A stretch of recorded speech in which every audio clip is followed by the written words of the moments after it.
एक बार की बात है, सुमन नाम की एक औरत थी। सुमन अपनी सास मोहिनी के साथ अकेली रहती थी और उसका पति दूसरे शहर में नौकरी करता था। एक दिन सुमन के घर में एक चूहिया आ जाती है और वो अपना बिल बना लेती है। चूहिया के आने की वजह से सुमन बहुत ज्यादा परेशान हो गई थी। अब इस चूहिया ने तो मेरा जीना हराम कर रखा है। सारे किचन में इस चूहिया ने गंदगी फैला रखी है और हमारे कंबल भी कुतर डाले। आखिर मैं इसका करूँ तो करूँ क्या?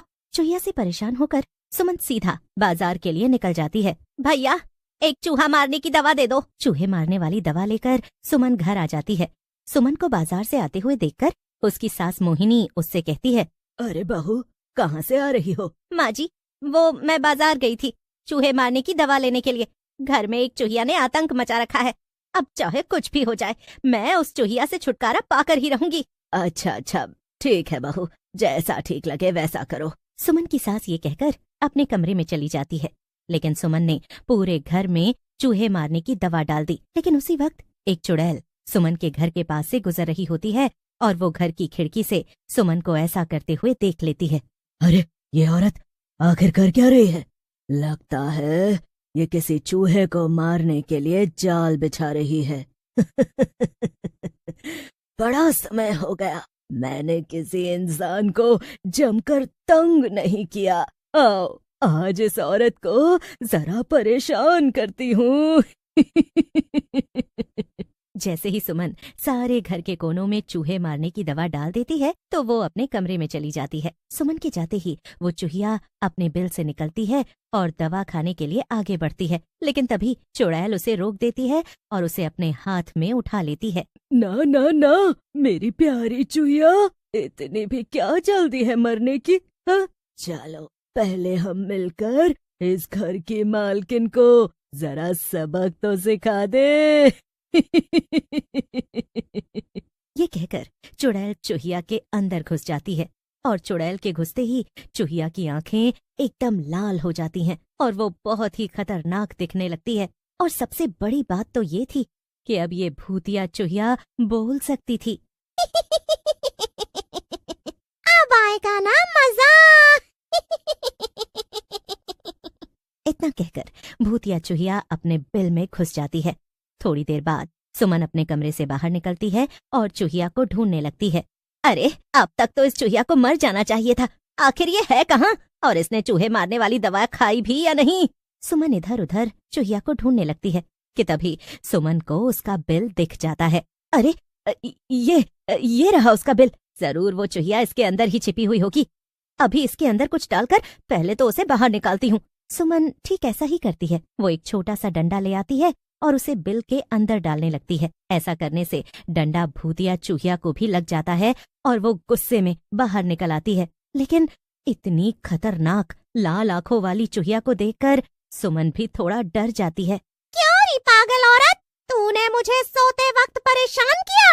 अब तो तेरी खैर नहीं। चूहिया को बोलते हुए देखकर तो सुमन की सिट्टी पिट्टी ही गुम हो जाती है।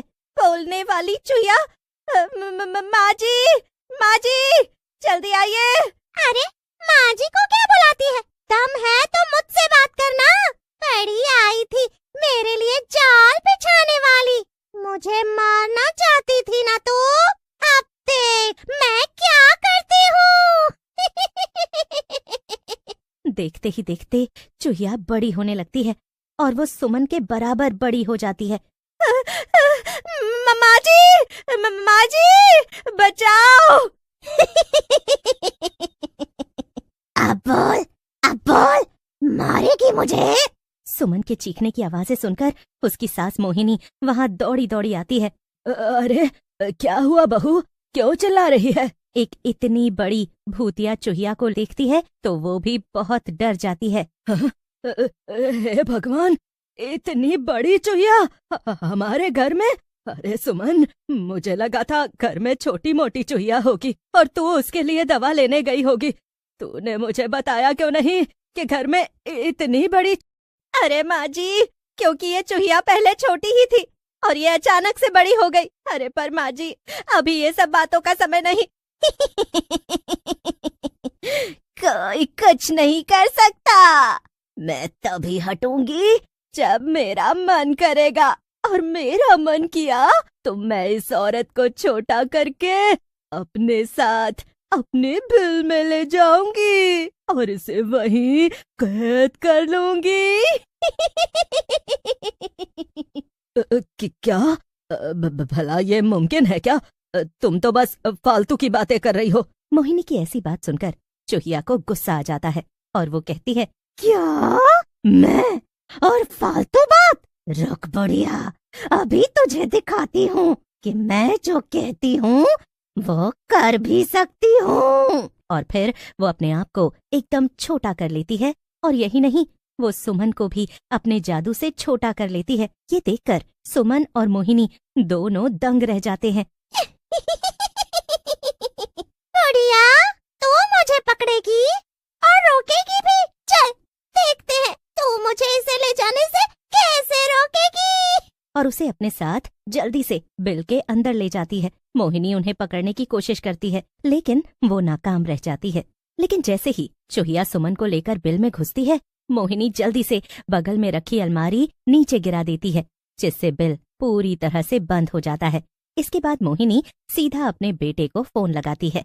अरे बेटा, सुनो, जल्दी से घर आ जाओ। घर में एक भूतिया चूहिया घुस आई है और उसने सुमन को पकड़ लिया है, लेकिन मैंने सुमन को उसके साथ उसके बिल में ही कैद कर दिया है। तुम जल्दी से किसी तांत्रिक को लेकर घर आ जाओ बेटा। इतना कहकर मोहिनी फोन रख देती है, लेकिन बिल के अंदर से घबराई हुई सुमन चिल्ला चिल्ला कर अपनी सास को बुला रही थी। तुम्हें कुछ देर तक अंदर ही रहना पड़ेगा जब तक मेरा बेटा राकेश कोई मदद लेकर नहीं आता। अरे वो तेरे साथ जो है ना, वो एक चुड़ैल है, चुड़ैल। हम इसे अकेले नहीं हरा पाएंगे, पर थोड़ी देर तक के लिए हमें उसे वहीं अंदर कैद रखना पड़ेगा। ये कहकर मोहिनी अपने बेटे का इंतजार करने लगती है, लेकिन उधर सुमन का डर के मारे बुरा हाल था। भूतिया चूहिया को भी बहुत गुस्सा आ रहा था। ये तेरी सास ने अच्छा नहीं किया, मैं उसे छोड़ूंगी नहीं, मैं तुम सबको खा जाऊंगी। लेकिन तभी भूतिया चूहिया को एक आइडिया आता है। उसके अंदर मौजूद चुड़ैल चूहिया में से बाहर निकल आती है और सुमन के अंदर घुस जाती है। अब मैं अपने इन दोनों हाथों की मदद से और अपनी ताकत की मदद से इस अलमारी को बिल के आगे से हटा दूंगी। और फिर चुड़ैल ठीक ऐसा ही करती है। वो अलमारी को खिसकाकर बिल के आगे से हटा देती है और बाहर निकल आती है। इसके बाद चुड़ैल वापस से बड़ी बन जाती है, लेकिन अब वो चूहिया के नहीं बल्कि सुमन के अंदर थी और उसकी आंखें एकदम लाल हो गई थीं।